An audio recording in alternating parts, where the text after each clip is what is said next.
c'est un service qui va se charger de faire respecter la réglementation en termes d'assainissement non collectif, c'est-à-dire toutes les habitations qui ne peuvent pas être pourvues du tout à l'égout et qui vont devoir donc mettre en place un système individuel.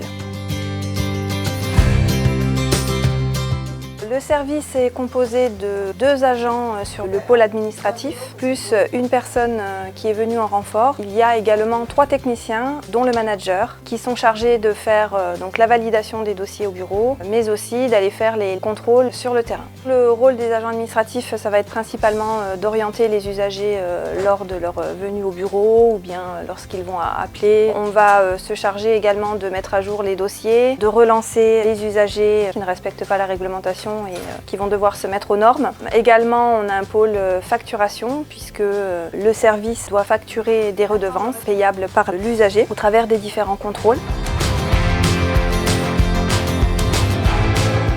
Il y a le contrôle de conception par exemple. On va simplement étudier le dossier de l'usager, donc il faudra qu'il nous dépose une étude de sol et un dossier complet d'assainissement non collectif. Ce sera le volet sanitaire. Ça peut être au travers d'une demande d'urbanisme ou bien tout simplement d'être dans l'obligation de se mettre aux normes ou bien à travers des travaux neufs. Donc nous, sur le contrôle de conception, il va falloir qu'on valide la réglementation, de savoir si ça respecte bien les règles. Une fois que ce dossier de conception est validé, vient la phase travaux où là on va faire intervenir un technicien pour un contrôle de réalisation travaux. Donc on va regarder que les travaux soient bien en corrélation avec ce qui a été validé au bureau. Et puis il y a encore un autre contrôle qui est le diagnostic d'assainissement où là soit l'usager va nous appeler pour réaliser ce diagnostic dans le cadre de la vente de sa propriété puisque c'est obligatoire depuis le 1er janvier 2011, soit on va le solliciter au travers de campagnes de diagnostic où toutes les personnes pour lesquelles nous n'avons encore pas vu leur système d'assainissement, nous allons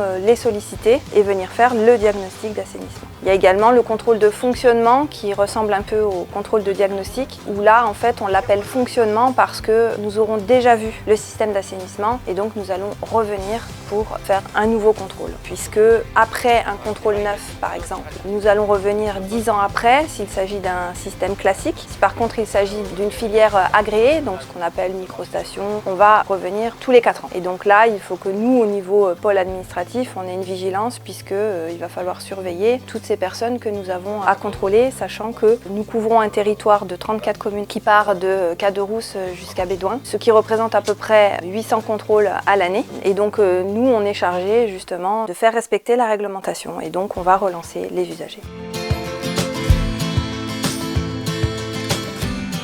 Notre mission est avant tout environnementale, puisque en fait il s'agit de faire de l'environnement vraiment au pas de notre porte. Alors aux usagers, j'ai envie de leur dire qu'on les comprend, qu'il faut en effet souvent, comme ils disent le terme, mettre la main au porte-monnaie. Mais j'ai envie de leur dire que c'est le premier pas qu'ils font justement envers l'environnement. Bien souvent ils nous disent « Ah mais moi pourquoi vous voulez me mettre aux normes mon assainissement, ça fonctionne très bien ». Oui, mais en dessous il peut y avoir une grosse pollution. Donc en effet les eaux usées peuvent très bien s'infiltrer dans le sol, mais seulement ne respectent pas un certain nombre de règles. Donc les usagers, j'ai envie de leur dire merci à eux de faire le pas.